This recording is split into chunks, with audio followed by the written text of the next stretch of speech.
Olá, minha galera linda e amada, vocês que eu tanto amo e por quem tanto me dedico, buscando ajudá-los a conquistarem o sonho da aprovação no exame de ordem primeira e segunda fase. Hoje estamos juntos para que possamos debater mais um ponto sobre competência tributária. É a terceira bateria de dicas de competência tributária para o nosso exame. Eu quero falar com você sobre o Instituto da Competência Residual e da Competência Legislativa Concorrente. Galera, competência residual é uma competência que o Constituinte atribui à União para que ela possa criar outros tributos além dos que já estão previstos na Constituição expressamente para o uso do dia a dia. Ou seja, após o Constituinte exaurir toda a formatação das competências, dando a cada ente qual é o tributo de cada um, o Constituinte se preocupou em criar um flanco, uma norma tributária em branco para que a União possa, em momento futuro, caso necessário seja, criar outros tributos além dos que já estão previstos. Todavia, essa competência residual, ela permite à União criar quais novos tributos? É no mundo, gente, dos impostos e das contribuições sociais de seguridade social que trafegamos com essa tal dessa competência residual. Desculpem.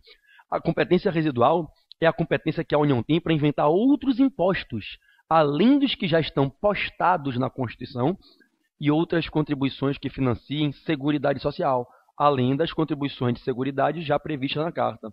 Ou seja, na Constituição, nós encontramos 13 impostos ordinários do dia a dia.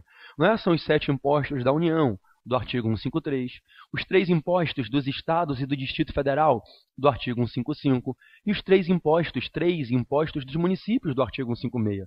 Além desses 13, a União pode inventar um 14º, um 15º, etc.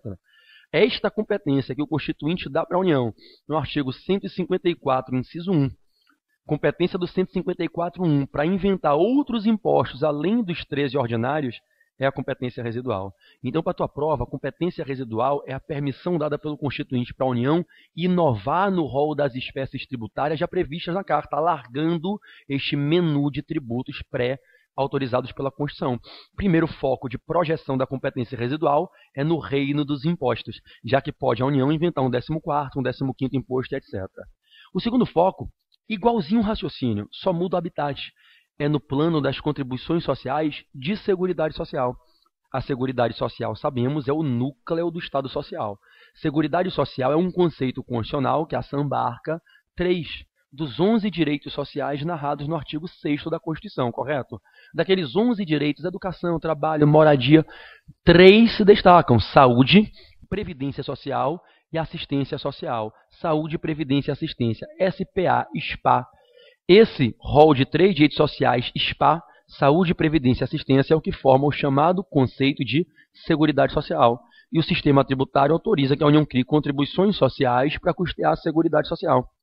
A seguridade social está disciplinada onde ela tem que estar na Constituição, no título 8 da Ordem Social Constitucional. E lá no título 8, o artigo pilar da seguridade é o artigo 195. O artigo 195 anuncia no caput que a sociedade custeará a seguridade social e que será autorizada a cobrança de um rol de contribuições. E vem os incisos. O 195, nos incisos 1, 2, 3 e 4, autoriza as contribuições de seguridade social que já estão previstas ali, as ordinárias do dia a dia.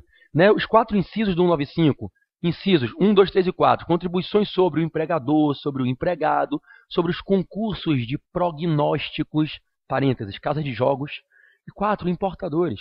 O que é que eu quero dizer com competência residual na seguridade? Além dessas contribuições previstas no 195, 1, 2, 3 e 4, além dessas contribuições ordinárias para a seguridade social, empregador, empregado, casa de jogos e importador, ainda cabe criar qualquer outra. Hoje a União poderia criar uma contribuição para custear a seguridade incidindo sobre fazer cursinho. O aluno que faz um cursinho praticaria o fato gerador. Base de cálculo, valor do curso adquirido, alíquota, X%. E ele não necessariamente, esse aluno é um empregador, o empregado e importador uma casa de jogos. Então eu poderia criar uma contribuição residual para a seguridade. E a previsão está no artigo 195, parágrafo 4º. Então, 154, inciso 1, impostos residuais. 195, parágrafo 4º, contribuições residuais de seguridade. Gente, existem algumas limitações ao exercício da competência residual, tá legal? E essas limitações estão escritas no 154, inciso 1. quando o Constituinte fala que a União pode inventar outros impostos. Só que o 195/4 ele diz que a União poderá criar outras fontes de custeio para a Seguridade Social nos termos do 154.1. Então, as limitações do 154.1 também valem para o 195/4, por expressa remissão do 195/4 ao 154.1. Já existiram várias controvérsias sobre essa simetria. Eu vou procurar ser muito objetivo aqui para te dizer como cai na prova de marcar, tá legal? Primeira limitação que você tem que focar é, para a União criar tributos residuais só por lei complementar. Não pode aprovar uma lei ordinária e criar uma contribuição residual para a Seguridade, um imposto residual. Para criar um novo tributo não previsto na Constituição, o Parlamento tem que aprovar o projeto de lei em maioria absoluta. Tem que ter lei complementar. Ora, se para criar uma contribuição residual de Seguridade ou imposto residual tem que ter lei complementar, não cabe medida provisória. É vedado medida provisória em matéria de lei complementar. Se lembram? Artigo 62, parágrafo 1º, inciso 3 da Constituição. 62, primeiro 3. Não cabe MP em matéria de LC. Então não cabe MP para os tributos residuais. Segundo, Constituinte veda o bis in idem.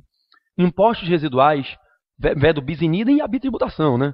Impostos residuais não podem ter o mesmo fato gerador dos impostos já previstos. Então você não pode criar um imposto residual e o fato gerador ser proprietário de veículo automotor. Não pode. Você não pode querer tributar a mesma riqueza que você já tributa, uma mesma pessoa que você já tributa. O proprietário de veículo automotor já é alvejado com IPVA. Então o imposto residual tem que ter fato gerador e base de cálculo, logicamente, né? A base de cálculo é um reflexo do fato gerador. Um imposto residual tem que ter fato gerador e base de cálculo diferente dos impostos já previstos. É a mesma coisa na Seguridade. As contribuições residuais de Seguridade Social têm que ter fato gerador e base de cálculo diferente das contribuições de Seguridade já previstas. E, por fim, impostos residuais também terão que respeitar, caso seja necessário, em razão das características do fato gerador que se venha a escolher para o imposto residual, terá que respeitar o princípio da não cumulatividade. Então, impostos residuais ainda se curvam à regra limitadora do 154.1 de que sejam não cumulativos. A não cumulatividade ela é um princípio que só se aplica em alguns tipos de tributos que têm fatos geradores com algumas características. É o caso do ICMS, do IPI, que são aqueles tributos plurifásicos, né? Que o fato gerador vai acontecendo em várias fases, em cadeia, em sequência, uma venda para outra venda para outra venda. Então, a não cumulatividade, que veda a acumulação indevida, é uma técnica para evitar enriquecimento sem causa da fazenda. E o IPI e o ICMS respeitam a não cumulatividade. Como não se sabe qual vai ser o fato gerador de um imposto residual, se vem e se diz, olha, impostos residuais, também caso tenha um fato gerador com a estrutura peculiar, a do ICMS, do IPI, um fato gerador plurifásico, eu já digo claramente aqui que não cabe aplicar a tributação cumulativa, que ela é abusiva. Então, impostos residuais são criáveis por lei complementar, não cabe medida provisória, tem que ter fato gerador e base de cálculo diferente dos impostos já previstos e respeito à não cumulatividade. É a mesma coisa nas contribuições sociais de Seguridade Social, que residualmente se pretende inventar. Lei complementar, não cabe MP, fato gerador e base de cálculo diferente das contribuições já previstas, não cumulatividade. Galera, na próxima bateria de dicas, eu falo da competência legislativa concorrente e falo de algumas questões importantes sobre competência tributária com você. Tá maneiro? Te encontro no próximo vídeo. Abre teu coração, recebe meu amor. Eu amo todos vocês, meus alunos. Quero muito que vocês sejam aprovados. Estamos juntos na primeira e na segunda fase. Direito tributário, sua melhor opção.